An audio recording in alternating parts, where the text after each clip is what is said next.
Gal Van with Precious Canines. I have my special guest Bobo here with me today. He's vibrating right now because I turned on the camera. It made him nervous. Today we're going to talk a little bit about what people tend to call reactivity on a leash. And by reactivity, people typically mean lunging, barking, growling, pulling on the leash. I got Bobo hair on my nose.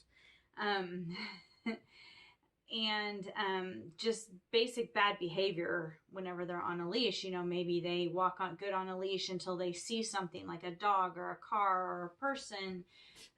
Maybe they walk fine until that stimulus is there. Maybe they don't walk fine at all, and so that's just, you know, a whole nother, you know, you just have to start with the basics anyway. So anyway, let's just go ahead and dive into this. The first thing that I tell my clients whenever they come in and they say, I just want to be able to take my dog on a walk. I just want to be able to have them not bark, not pull, and not act a fool, basically. The first thing that I tell them is, right now you're in management mode, which means if it's a place that they are going to react in, that they need to just try to not go there. If it's an avoidable place, you know, like taking a dog on a walk. You know, if your dog's reacting the whole time you're on a walk because there's dogs behind fences, they see fast cars, there's loud noises, just don't take your dog on a walk. If you have to take your dog places, like you live in an apartment and you do have to walk, then you have to be hyper vigilant and you have to see what's going on. And you know, whenever you come across one of those stimulus, you have to do what they're asking by barking and lunging and turn and get away from it. We want them to get the distance that they're asking for. When a dog is barking and lunging, sometimes, this is one scenario, they are saying, you know, get away from me. For some reason, you freak me out, whether they're scared of it or they're just not sure. Another reason dogs will bark is frustration. And it's because I want to go play right now. So, you know, German Shepherds are a good example of this. They want it and they want it now. So they just start barking like crazy. You're kind of in my face. They just start barking crazy. And then they look aggressive because they're showing their teeth and they're stressed out. And, you know, that frustration can definitely turn to aggression in the future, just the same as fear can. So what you want to do is turn and go away. So with the dogs that are scared, they get this release of anxiety. Oh, phew, that thing's not coming near me. For dogs that want it now, they start to learn, oh, if I act a fool, I have to get away from the stimulus that's making me lunge and pull and bark on the leash.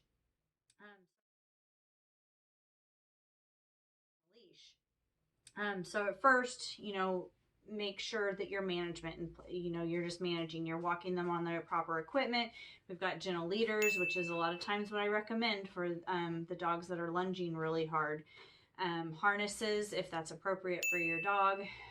A lot of times a flat collar is too much. When they're pulling on their throat, and we don't want them doing that. So a lot of my clients, you know, some clients have a harness and a gentle leader. Sometimes we double leash. You know, that's something that you'll have to kind of test out and see what works best. The gentle leader and the halty are definitely something that 99% of my clients end up using as a tool, if not for the rest of the dog's life, depending on the severity of other issues that the dog has. Okay, so another thing, I kind of touched on eliminating the stressor. So if they're always reacting on a walk, don't take them on a walk. Play with them in your backyard, throw a ball, do training sessions, do mental and physical stimulation in your property as much as possible. Now, I get that this also isn't always possible because if you live in an apartment or something like that, that's not ideal. But if you can, as much as possible, you want to pull that stressor out of the dog's life so they can start to relax. And then you're going to add in basic training. They're learning, they learn, you know, if mom says sit, I need to sit. If mom says walk on a leash loose, I walk on a leash loose. On my mom's side, I always have my clients have a default heel position, which means walking on their side. You know, whether it's the right or the left, that's completely up to you, depending on the situation. We have to learn what their boundaries are. What can they not handle? So if I take Bobo and I just take him on a walk, and there's 15 dogs around that are all large breed dogs, he loses his ever-loving mind. And that's because he is scared to death he's going to get squished. But he looks like this vicious little Chihuahua, and believe it or not, this is my one Chihuahua that's not mean. I do have a few of them, and this is my one that's friendly. And so he's not a mean dog, but whenever he's put in a situation where there's a bunch of big dogs, I mean, I wouldn't want to go stand in an area with a whole bunch of dump trucks around me because I'd feel like I was going to get squished. So don't put them in those situations. So his boundaries are we can walk, and a lot of times we can meet little dogs, but the big dogs, the over 65 pounds, start scaring him. And so I know that that's one of his triggers. Loud vehicles scare him. He wants to run away, and so he'll bark at them as he's running away. And there's a bunch of other things too, but I know where his boundaries are. I know where he does good, and I know where he doesn't do so good.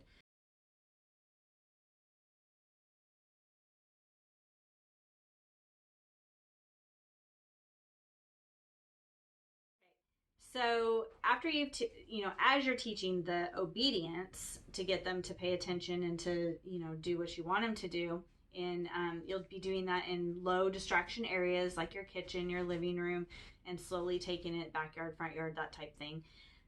You also want to do things that build their self-confidence. And a lot of times the easiest way to do that is to do tricks.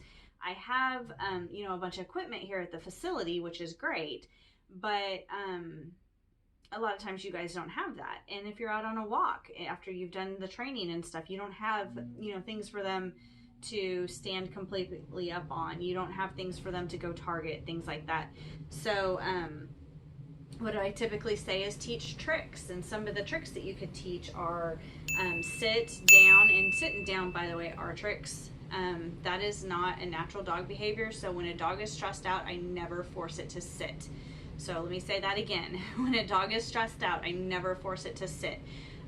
If it can sit, that tells me that we're still under threshold. They haven't lost their marbles. They're still paying attention. And it's great if you have a default sit for, jumping and things like that.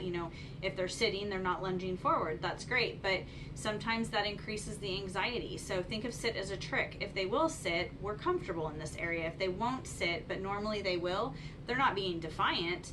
They're not paying attention to you. They're just too stressed out to do it. And same with down. You can do spin in a circle in front of you, and I have a lot of people teach that. Put a treat in front of the dog's nose, you plant your feet still, and you just spin them in a circle. Yes, you can spin in a circle, and you get that on cue. And so if they start to get stressed out, you start playing games. Hand targeting is one where their nose bumps your hand. That's a trick that a lot of dogs, you can get their attention and get them playing, things like that. And pause up on things. So if you see a stressor coming, you've got enough space, and you think, hey, let's play a game while this stressor goes by. So 40 yards out or 40 feet out, you have a dog walking by, and you're like, hey, put your paws up. Yeah, hand target me. Can you sit? Can you spin? Then you're having fun as that stressor goes by. If they can't do any of that stuff, then you're over threshold. And then that's where the desensitization and counter conditioning comes in. We want them to start to desensitize to whatever the stressor is. And you don't do that by flooding them and taking them all the way to the stressor and then having them sit right by it and waiting for them to calm down. Like, that's not fair. That's like me taking somebody who's, super scared of spiders and setting them in a room full of spiders and saying, when you calm down, I'll let you out. So, especially if you've got fear as a component there. So, or frustration. Either of those, for sure. And backing up is a good obedience trick, teaching them to walk backwards. And you've got to keep in mind that they're right and left-handed, so one leg works better than the other. When you're teaching back, I always use chairs or a couch and a coffee table to try to keep them straight so that they can practice learning to back up, because if they're backing up, they're not lunging forward. And I do have another video kind of on how we use that whenever it comes to dogs that lunge and bark, so I'll link that video below. So when we start the desensitization and counter conditioning, what we're doing, we've done the obedience where we tell them to look at us, but with the desensitization, we're teaching them that positive things happen when we look out into the world.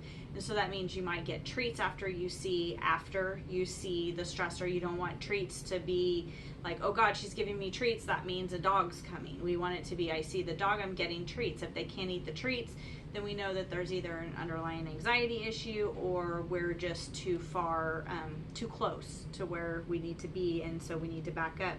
So think about your dog, even if it's a Bobo-sized dog that weighs about 6 or 8 pounds.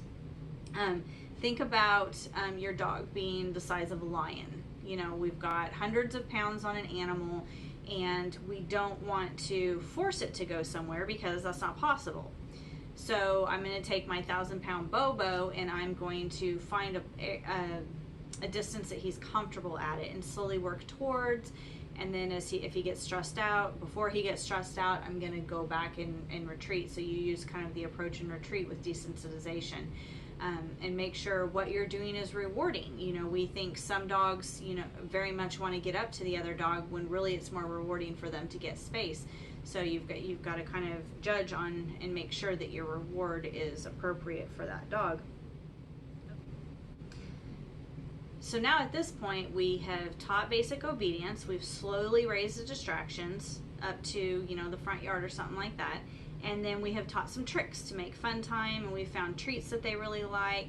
That's when we start proofing these behaviors. And so you want to do setups. Life is not a setup, so things happen. So see if you can get some friends and family involved in this and do setups. You know, have a dog walk across the street at a distance where your dog can still work. You know, go in a park. If they're dog reactive, go somewhere where there's no dogs and see if they can do it while there's people walking around. And so proofing is seeing, will your dog do everything no matter where you go?